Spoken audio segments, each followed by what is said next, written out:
The café was small and cozy, tucked away on a quiet street corner. It was the kind of place that felt like a hidden gem, a refuge from the bustling city outside. The smell of freshly brewed coffee and baked pastries filled the air, but I could hardly appreciate it. My mind was racing, my heart pounding with a mix of dread and anticipation. Bridget sat across from me, her eyes fixed on the office building across the street. She had been my best friend since college, always there to support me through thick and thin. Today, she was the one holding me together. "Emma, you need to see this for yourself," she had insisted earlier that afternoon, her voice tinged with urgency. "I know it's hard, but you deserve to know the truth." I had reluctantly agreed, and now here we were, sitting at a window table with our untouched cups of coffee growing cold. The minutes felt like hours as we waited, the silence between us heavy with unspoken fears. Finally, Bridget broke the silence. "Emma, I know this is painful, but whatever happens, I'm here for you." I nodded, grateful for her support but unable to find my voice. My eyes were glued to the entrance of Harry's office building. I felt like I was on the edge of a precipice, about to plunge into an abyss. And then I saw them. Harry emerged from the building, his arm around a young woman with long, dark hair and a radiant smile. They looked so carefree, so intimate. My heart shattered in that moment, the pain so intense it took my breath away. "There they are," Bridget whispered, her voice laced with anger. "That bastard." Harry opened the door of a sleek black sedan, and the woman slid in gracefully. He followed, and they drove away, leaving me to grapple with the enormity of what I had just witnessed. I felt numb as I stood up. "I need to go home," I managed to say, my voice barely audible. Bridget reached out and squeezed my hand. "Do you want me to come with you?" I shook my head. "No, I need to be alone." "Thank you, Bridget. For everything." As I walked back to my apartment, the chilly autumn wind bit through my coat, making me shiver. Tears streamed down my cheeks, the reality of Harry's betrayal sinking in with every step. How could he do this to me? To us? When I finally reached home, the emptiness of the apartment felt like a physical weight pressing down on me. I wandered from room to room, memories of happier times assaulting me from every corner. Our wedding photos, the souvenirs from our trips, the gifts we had exchanged, all of it now seemed like a cruel mockery. As I stood by the window, lost in thought, I noticed a figure huddled on the bench outside. The man looked defeated, his clothes tattered and his head bowed. Without thinking, I grabbed my coat and an umbrella and went outside. "You'll get completely wet and freeze out here," I said gently. "If you have nowhere else to go, please come inside and warm up." The man looked up, and I gasped. "Otis? Is that you?" His eyes, once vibrant and full of life, were now dull and filled with confusion. "I don't remember you," he mumbled. "I don't remember anything at all." I felt a pang of sadness as I looked at him. "It's okay, Otis. Come on, let's get you inside." We made our way back to the apartment, and I led him to the kitchen. I busied myself with making tea and preparing a simple meal, my mind racing with questions. What had happened to him? How had he ended up like this? "Here, eat something," I said, placing a plate of food in front of him. "It'll help." He looked at me, gratitude and confusion mingling in his eyes. "Thank you," he said softly. As he ate, I told him about our school days, hoping to jog his memory. "Do you remember the time you gave me a bouquet of daisies on the last day of school? You were so nervous, but it was the sweetest thing anyone had ever done for me." Otis shook his head, his brow furrowed. "I'm sorry, Emma. I wish I could remember." "It's okay," I reassured him. "We'll figure it out together." We talked late into the evening, or rather, I talked while Otis listened. As the hours passed, he seemed to relax a bit, the lines of worry on his face easing slightly. But as the night wore on, exhaustion took its toll, and I showed him to the guest room, promising we'd continue in the morning. I had just settled into bed when I heard the front door slam. Harry stumbled into the room, reeking of alcohol, his eyes wild with anger. "So, this is what you do when I'm not around?" he slurred. "Bring men into our home?" I stared at him, my anger and hurt boiling over. You're one to talk, Harry. I saw you with her today. His face twisted in a sneer. Oh, so that's what this is about. Jealous, are we? Well, let me tell you something, Emma. She's everything you're not. The words cut deep, but before I could respond, Harry had grabbed a suitcase and started throwing his things into it. I'm done with this. You and your lover can have each other. He stormed out, slamming the door behind him. I stood there, trembling with rage and pain. How had it come to this? I glanced towards the guest room where Otis was sleeping, and the weight of the evening's events crashed down on me. In a fit of misplaced anger, I barged into the room. This is all your fault, I yelled, startling Otis awake. If you hadn't shown up, none of this would have happened. Otis looked at me, bewildered and hurt. I'm sorry, he whispered. I didn't mean to cause any trouble. My anger dissipated as quickly as it had come, replaced by a wave of guilt and shame. No, I'm the one who should be sorry, I said, my voice breaking. I shouldn't have taken it out on you. I helped him back into bed, apologizing profusely, and sat by his side until he fell asleep. As I watched him, a sense of calm settled over me.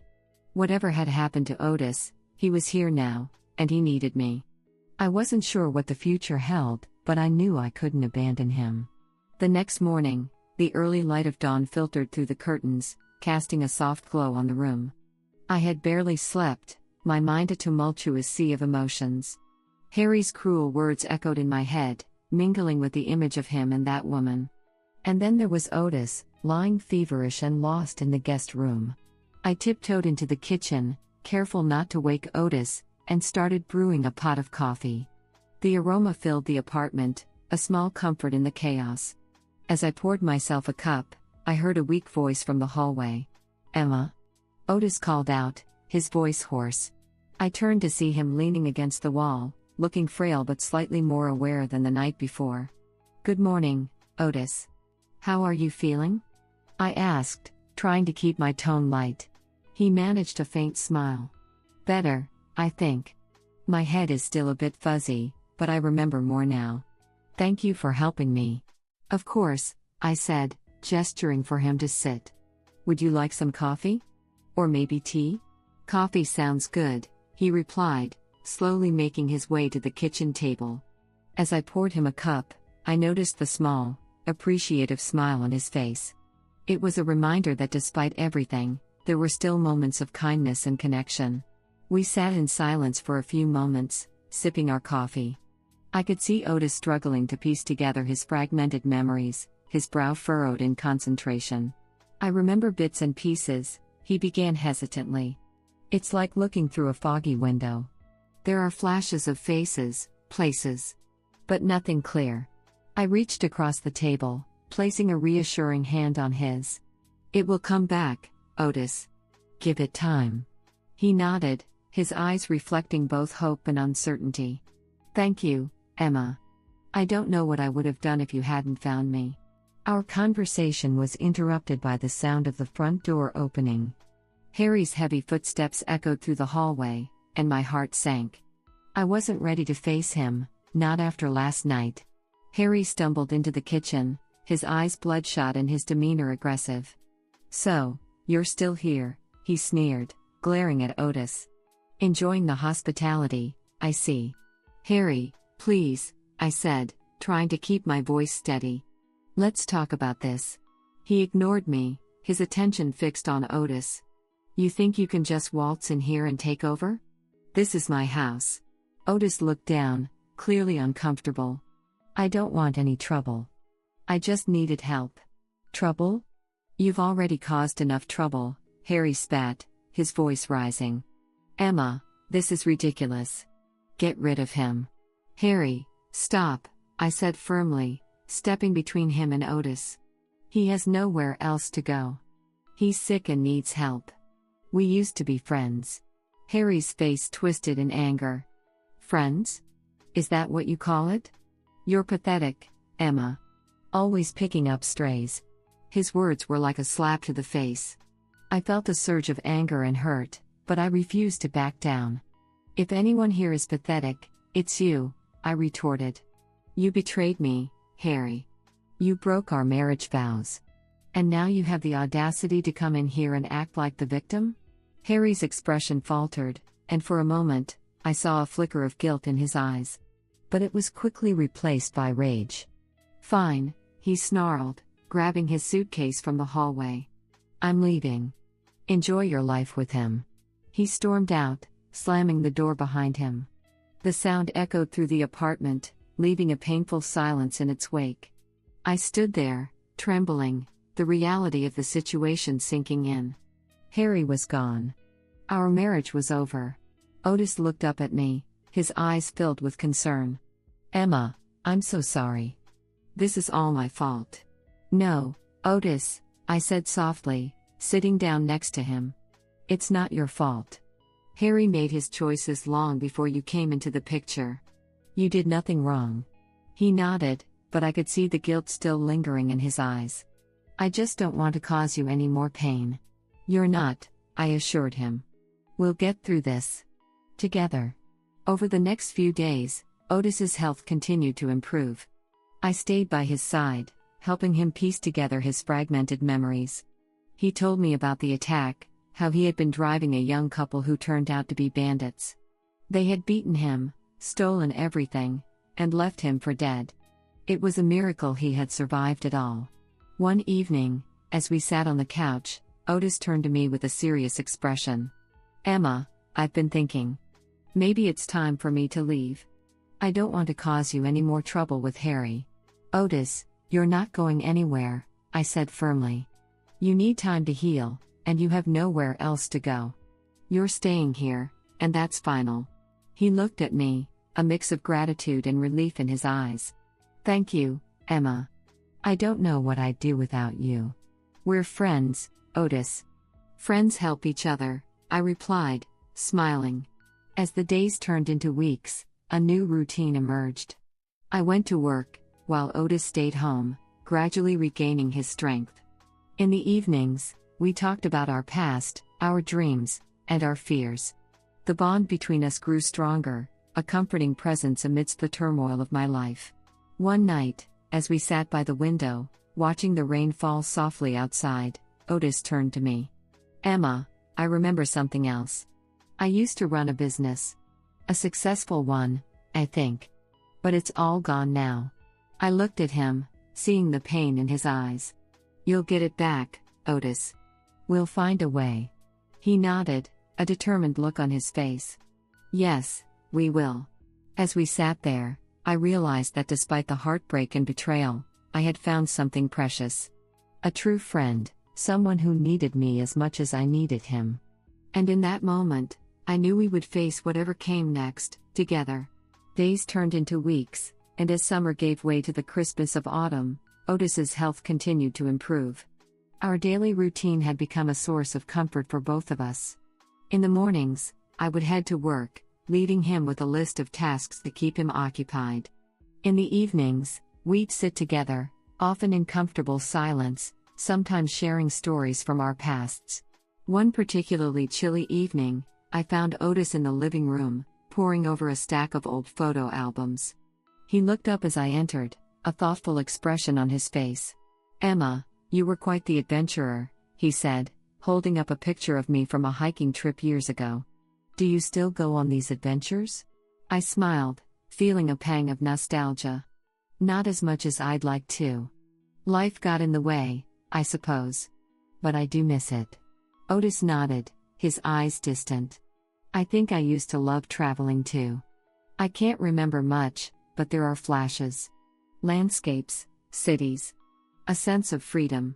Maybe we can go on an adventure together someday, I suggested, trying to lighten the mood. Once you're back on your feet, of course. He looked at me, a small smile playing on his lips. I'd like that, Emma. I'd like that a lot. As the evening wore on, we continued to talk, the conversation flowing easily.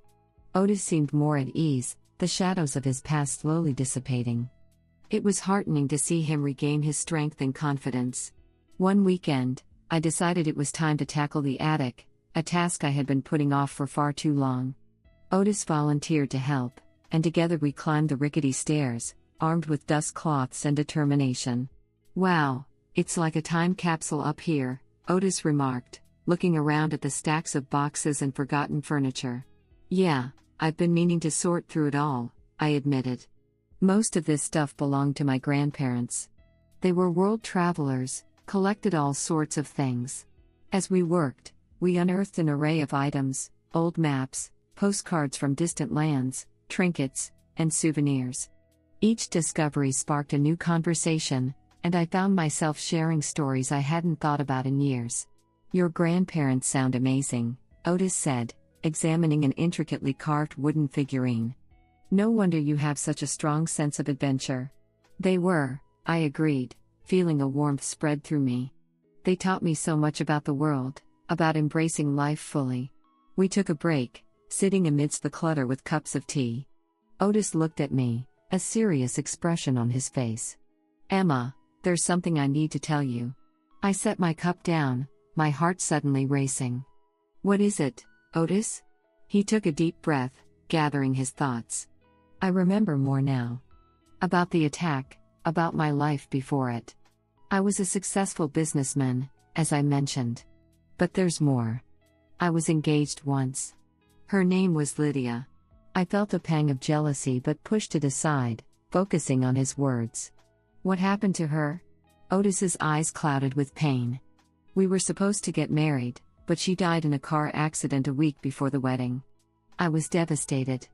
After that, I threw myself into work, trying to forget. But then the attack happened, and I lost everything, including my memories. "I'm so sorry, Otis," I said softly, reaching out to touch his arm. "That's an unimaginable loss." He nodded, his gaze distant. "It was. But meeting you, being here, it's helping. I feel like I'm starting to heal." I squeezed his arm gently. "We'll get through this together. You're not alone anymore." A few days later, Harry showed up at the apartment unexpectedly. I was returning from work when I saw him standing by the door, looking disheveled and remorseful. "Emma, we need to talk," he said, his voice strained. I felt a surge of anger but kept it in check. "What is it, Harry?" He glanced at Otis, who was standing protectively behind me. "Can we talk in private?" I hesitated but nodded, leading Harry into the living room. Otis stayed in the kitchen, giving us some space. Harry sat down, rubbing his temples. "I've been doing a lot of thinking. I was wrong, Emma. I made a terrible mistake." I crossed my arms, trying to keep my emotions in check. "It's a bit late for that, don't you think?" He sighed, looking genuinely pained. "I know, but I want to make things right. I miss you, Emma. I miss us." "Harry, you betrayed me," I said, my voice shaking. "You broke my trust. I don't think we can just go back to how things were. I know it won't be easy, but I'm willing to try if you are," he pleaded. "Please, Emma. Give me another chance." I took a deep breath, the weight of his words pressing down on me. "Harry, I've realized something over these past few weeks.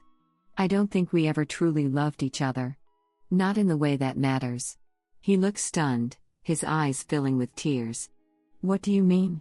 "I mean that we were comfortable, but there was no real passion, no deep connection," I explained, my voice softening. "We were more like companions than lovers. And now I have a chance to find something real." Harry stood up, his shoulders slumped in defeat. "I understand. I'm sorry, Emma. For everything." As he left, I felt a strange sense of closure. The chapter with Harry was finally over, and I was ready to move on. Later that evening, Otis and I sat by the window, watching the city lights twinkle in the distance. He turned to me, a question in his eyes. "Are you okay?" "I am," I said, surprising myself with the truth of it. "For the first time in a long time, I really am." Otis smiled, his eyes warm and reassuring. "I'm glad to hear that, Emma." We sat in comfortable silence, the unspoken understanding between us growing stronger.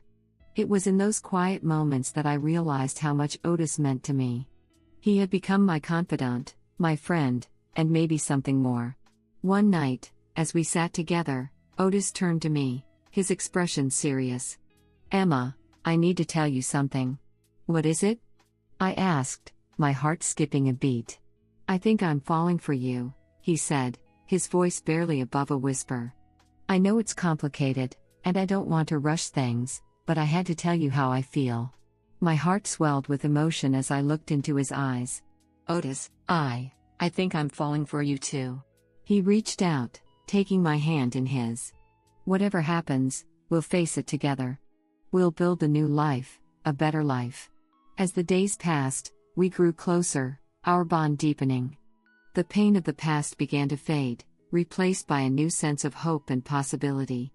Otis continued to recover, his strength and memory returning, and together, we started to plan for the future. We talked about his business, about rebuilding what he had lost. We dreamed of adventures, of traveling the world together. And in the quiet moments, we found solace in each other's company, a deep and abiding love blossoming between us. One crisp autumn day, Otis took me to a small park near the apartment. The leaves had turned brilliant shades of red and gold, and the air was filled with the scent of pine and earth. "Emma, there's something I need to ask you," he said, taking my hands in his. "What is it?" I asked, my heart racing. He looked into my eyes, his gaze steady and filled with love. "Will you marry me?" Tears filled my eyes as I nodded, unable to find the words.